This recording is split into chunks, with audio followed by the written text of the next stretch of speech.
xubno ka tirsan baarlamaankan aad qaybta ka tahay ayaa sheegay in golihii shacabka uu noqday golo sacab aragtidaas ma qabtaa والله هو aragti jirta waaye aragti maxaa la yiraahdaa sababtoo ah xildhibaanka saddex mas'uuliyadood baa saaran saddex waajibaadka shaqeeya qofka xildhibaanka saaran waa saddex waa kow inuu yacni ka qayb qaato uu yahay sharci dejiye inuu yahay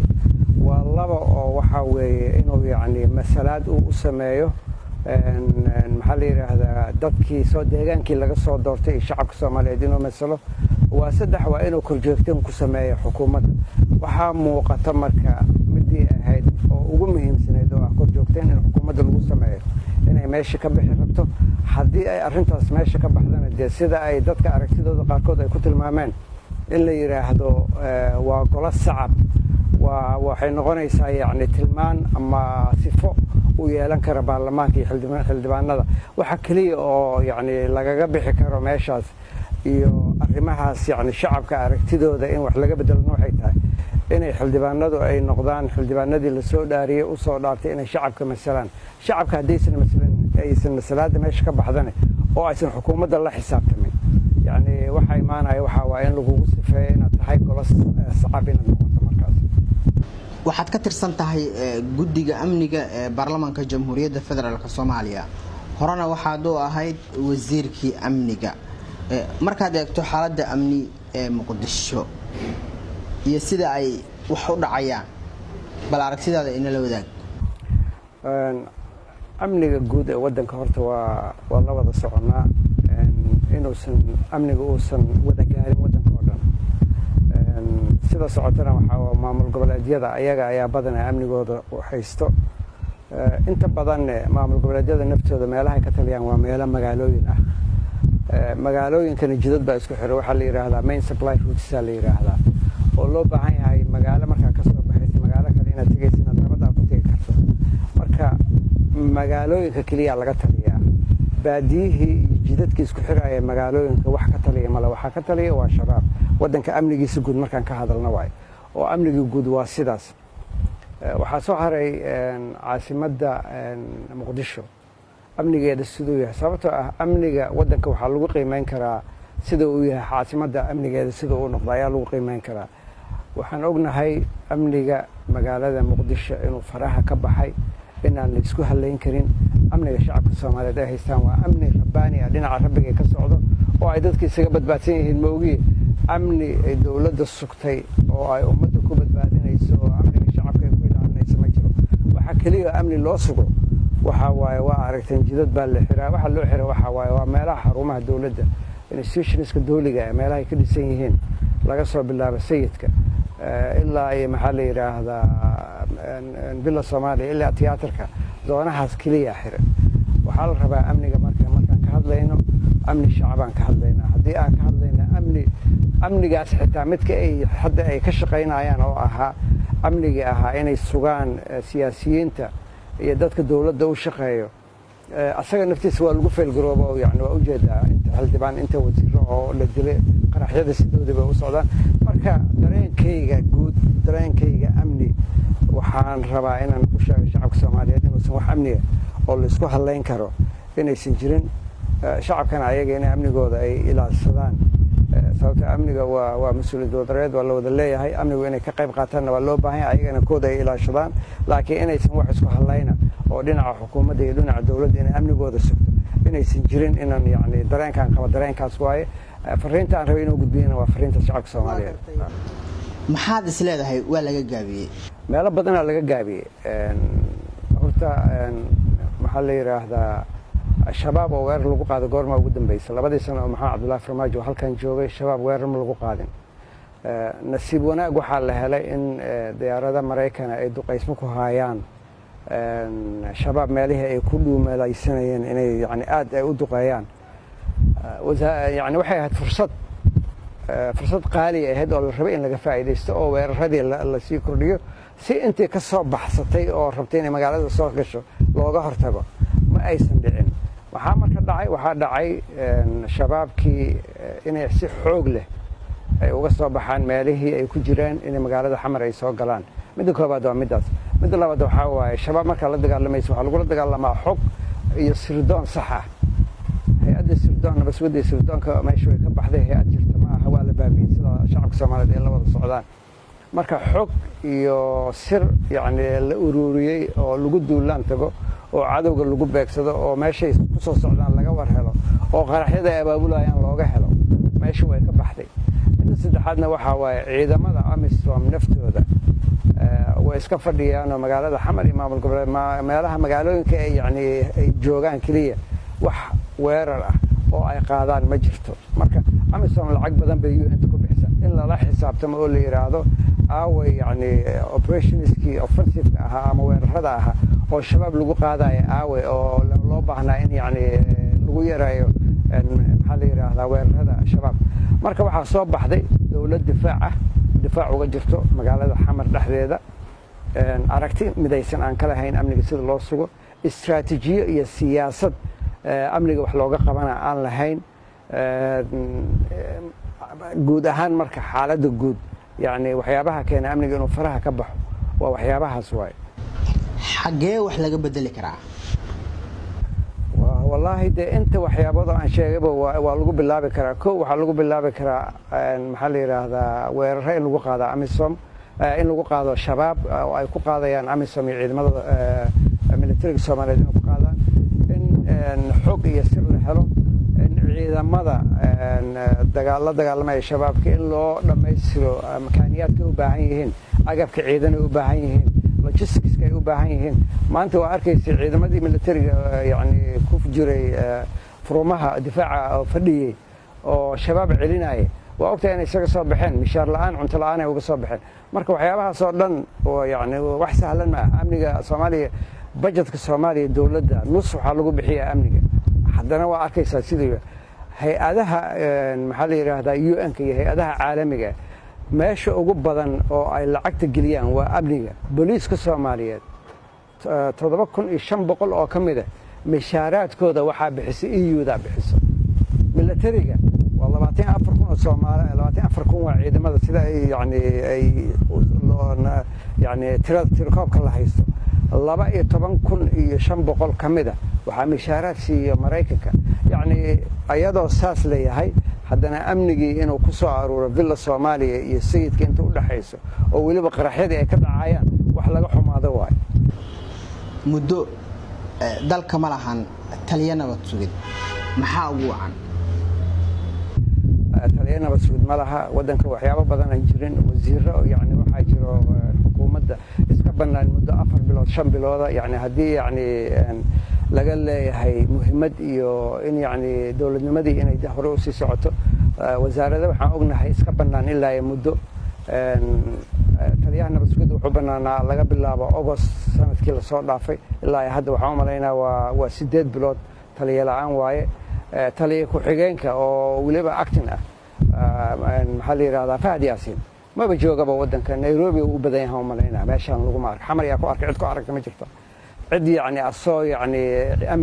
amni ka hadlaaya ama telefishin soo fadhiistay oo dhahaya qaabkan aan rabnaa inaan wax u waxayna ma la arko. waa taliya ku-xigeenkii nabad sugidda islamarkaasna ah taliyihii nabad sugidda kusimihii ahaa. ama la arkay cidda haysa yacni asoo ka hadlaya waraysi, ama la arkay ayadoo la waraysanayo oo fikirkiisa iyo aragtidiisa uu rabo inuu amniga ku sugo wax uga qabto ayadoo leeyahay ama la arkay maya. marka amni yacni waa dadkaasaa ka hadlaysa. aad iyo aad saameyn badan ay ku leedahay maqnaanshaha taliyaha nabad sugidda aan la magacaabin, saameyn badan ay ku leedahay. ma shabaabka ayaa xoogaystay mise dowladdii ayaa tabardaraysay markaad eegto sida ay wax u dhacayaan? shabaabka xoogooda horta marnaba hoos looma dhigi karo. shabaabku mar walba xoogay lahaayeen. waa urur yacni maxaa la yidhaahdaa amniyaadkiisa iyo maxaa la yidhaahdaa yacni unitiska maaliyadda lacagaha u soo aruuriyay say u shaqaynayaan haddaa aragto waxay la mid yihiin dowladda Soomaaliyeed say u shaqaysay, ayaga say u shaqayn. waxaa mararka qaarkood isleedahay ayaga ayaa yacni shaqadooda ay aad yacni u sarraysaa. marka shabaab yacni dowladda wiiqdayna ma lihi oo yacni shabaabaa xoogaysay lama laha. laakiin midaa jirto shabaab mar walba oo weeraro lagu qaado oo hadda yacni waxaan ognahay weeraradan oo droniska iyo Ameerikaanka ay ku wadaan dhaawac badan waa u geysay, dhib badan way u geysay. mar walba oo dhibkaas loo geystana dee ayagana waa in ummadda Soomaaliyeed ay dhibaateeyaan oo weerarada ay qaadayaan oo arkaysid waxaa weli waa noolnahay waaye dhibkiina loo geysta dhib kaleetaan geysanaynaa waay micnaheed intaas waay ma aha yani wax kale ma aha waa ayaga naftooda waxay u tahay survival mode inay nool yihiin in la ogaado inay rabaan waa laakiin xooggoodii baa wiiqay oo yaraaday shabaab ma aha xooggooda infact waa sidiisi ka badan waa la socotaa hubkuma yaro yani inta mar oo ay yani hub ka qabsadeen ama ciidamada dowladda ama ciidamada amisom ay ka qabsadeen caqligaagaa diidayo hub yani waa helaan meelahan kaleeto uga soo galaa hub waa helaan ciidamada soomaaliyeed hub waa helaa waxaa jiro hub laga keenay china waxaa jiro hub 2 mar laga keenay sacuudi arabiya riboodyada waa la wada haayaa waa public domainkay ku jiraan wax yani la heli kara waaye ama ha noqoto hub sidii la rabaa loo haaya laakiin waxaa nasiib darre amniga waxyaabaha qaybta ka waxaa la yidhahdaa waa siyaasaddu hadday xasilan tahayna amniga waxaa laga yaabaa inuu xasilo adiga xilligaagii sideed ula tacaali jirtay xaaladda amni ee dalka wallahi amniga istiraatiijiyana waa lahayn siyaasad guudna waa lahayn shacabkana waa nala shaqayn jiray oo yani markaan leeyahay mas-uuliyadda wadareed waaye mas-uuliyadda wadareed ayadoo ay tahay haddana waxaa la rabaa xukuumadda inay leedahay istiraatiijiyo ay shacabka kula shaqeeyaan marka waa yani maxaa la yidhaahdaa amniga istiraatiijiya iyo siyaasad ayaan ka lahayn iyadoo ay saas tahayna wax waa dhici jireen oo yani waxba ma dhicin lama laha yani laakiin waa yaraynay yani dhibkii ay ku hayaan tusaale ahaan 2016 electionka waddanka ka dhacay ilaa iyo 17 doorashada wax dhiba oo yani amni darraa oo ka dhashay mala goobahaas la tagi jiray aniga deegaan doorashadaydi waa Jowhar waxaan inta ka baxay habeen jidkan mari xamaran tagay Jowhar aan tagay soo noqodkayga sidoo kale aan soo noqday iyadoo wax dhiba aan la kulmin haddana xamar lama tagi karo marka annaga waagan shaqaynaynay amniga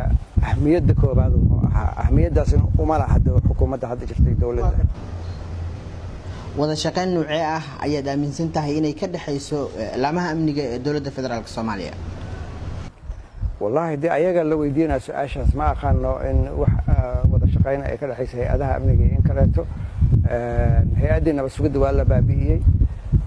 tii booliiska waa la socotaa wiilal dhalinyaro ah oo nabad sugidda laga keenay oo aan isleeyahay wax badan inaysan ku soo zaa'idinin ayaa la keenay in fact waxa kaliya ku soo zaa'idiyeen waxa waa tacdiyaad badan inay shacabka Soomaaliyeed u geysteen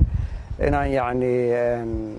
dhaqan fiican aysan keenin booliisku waxa lagu ogahay inuu saaxiib leeyahay shacabka inuu ilaaliyo shuruucda waddanka u yaalo dad u shaqeynaya koofidii nabad sugidda inta laga bedelay koofidii booliiska loo geliyay laakiin weli shaqadii nabad sugidda haayo ayay u muuqdaan marka u malayn maayo ayagana inay wax ku soo kordhinayaan madaxda dowladda federaalka Soomaaliya gaar ahaan madaxweynayaashii isaga dambeeyay dalka gabi ahaan waxa ay ka sinaayeen in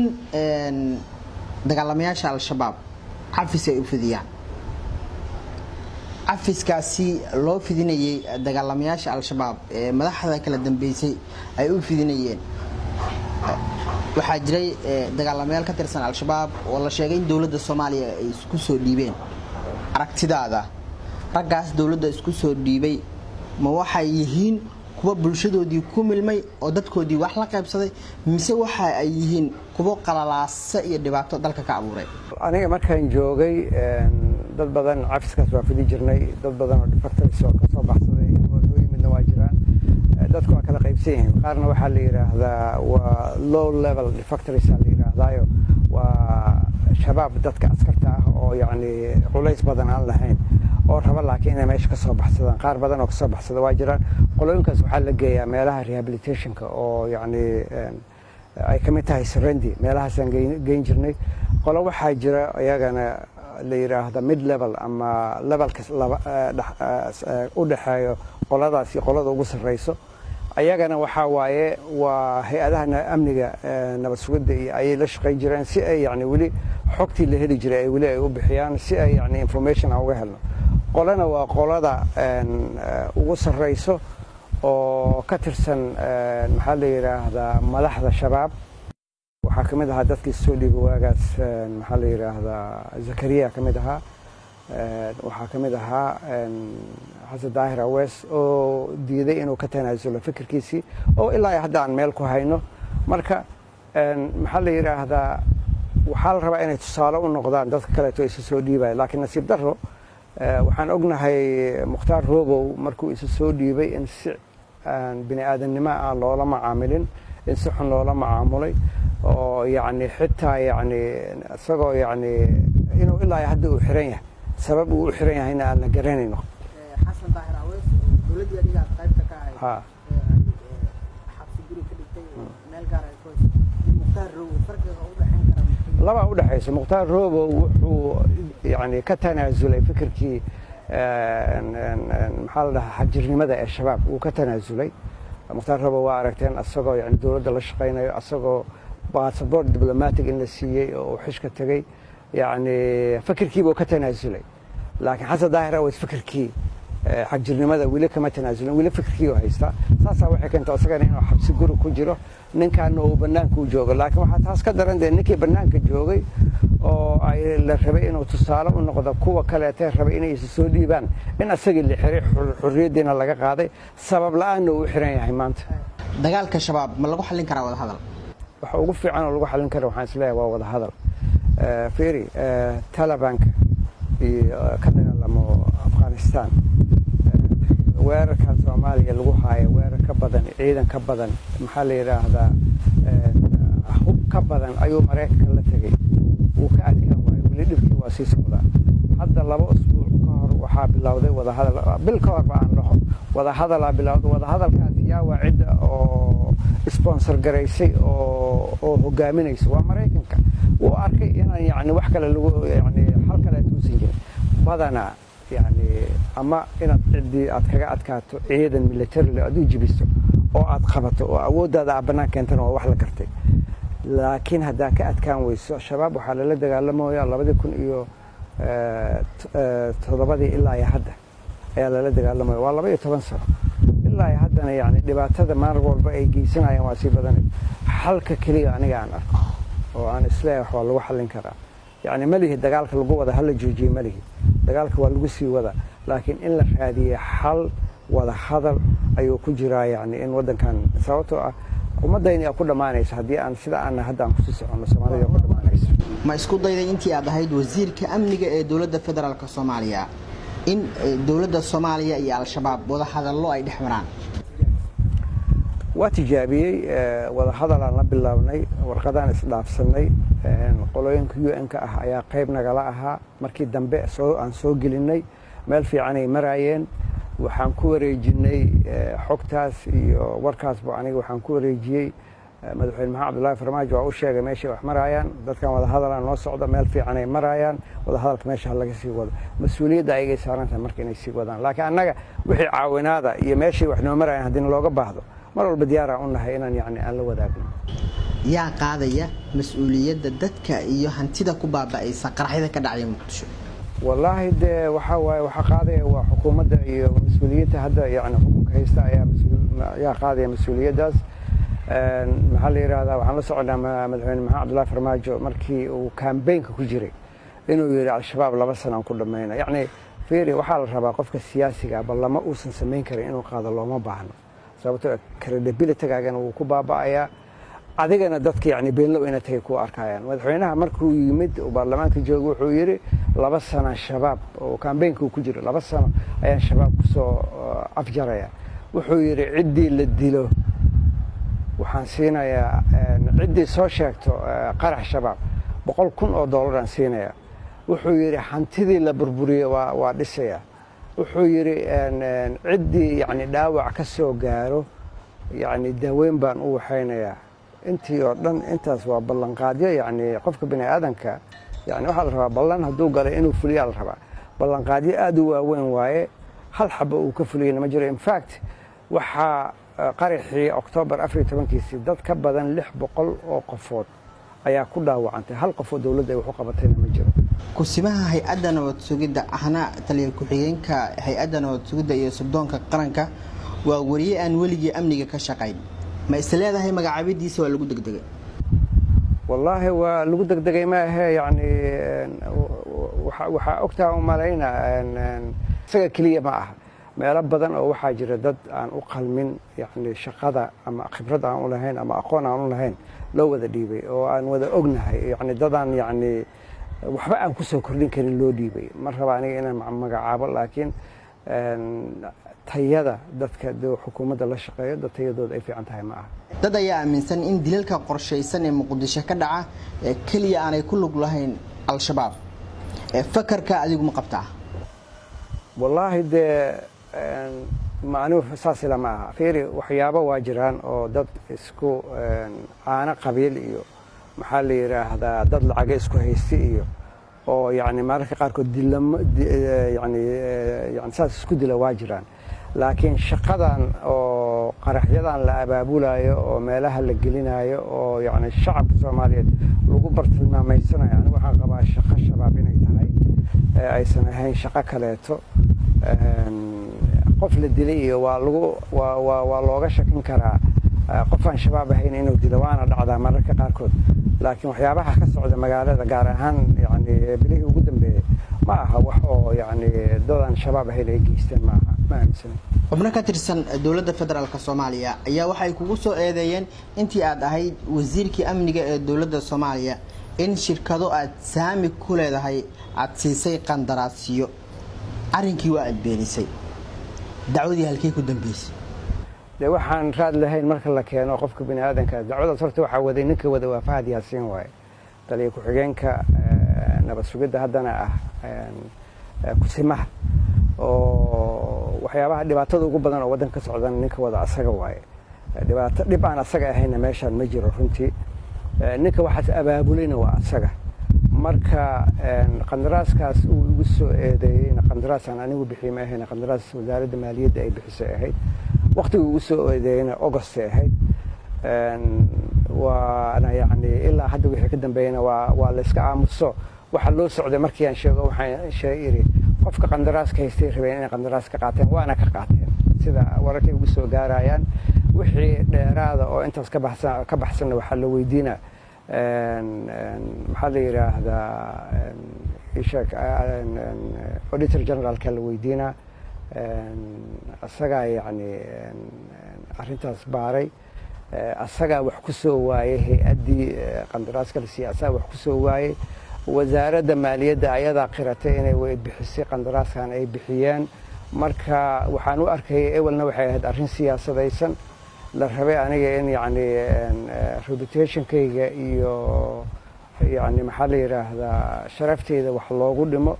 nasiib wanaag dee mar haddii aanan anigu wax musuqmaasuqana weligay aanan ka qayb qaadan ku jirin ayagana ay wax meesha keeni waayeen arrinkaasna meeshaas ku dhintay. waxaad qayb ka ahayd wafdi uu hogaaminayay madaxweynihii hore ee Soomaaliya Xasan Sheekh Maxamuud oo gaaray Beledweyne. kulamo kala duwan oo qaybaha kala duwan ee bulshada aad la yeelateen kadib waxaad la kulanteen ugaas Xasan ugaas Khaliif ugaas Roble oo dawladdii aad qaybta ka ahayd ee uu hogaaminayay Xasan Sheekh Maxamuud ay ku kala aragti duwanaayeen dhismaha maamulka Hirshabelle. 2 sano kadib booqashadan maxaa lagu tilmaami karaa? ma de horta anigana waxaan ahay nin gobolkaas ka soo jeedo. Xasan Sheekh nin gobolkaas ka soo jeeda waay. labadeena gobolkan ka imaanay waxaan u tagnayna waxay ahaayeen dadkeena iyo constituency-gii aan masalaynay. haddii annaga waxna laga tirsanayeen in yani aan ka wada hadal iyo reconciliation kaas haddii si aan yani aan iskula meel dhigno iyo waxa qayb ka ah ahzaab 2020 doorasho la aada ahzaab baa lagu aadaya. gobolkaas waa gobolkayni inaan yani asagana yani dhinacaasna aan wax ka sameeyno oo aan dadkeena la kulano shacabkii wixii cidii wax noo qabtay oo u baahan in wax laga qanciyana aan ka qancino. sababtaas aan u tagnay marka waa anagu yani meeshii deegaan doorashadayni baan tagnay wax intaas dhaafsiisanna ma jirin.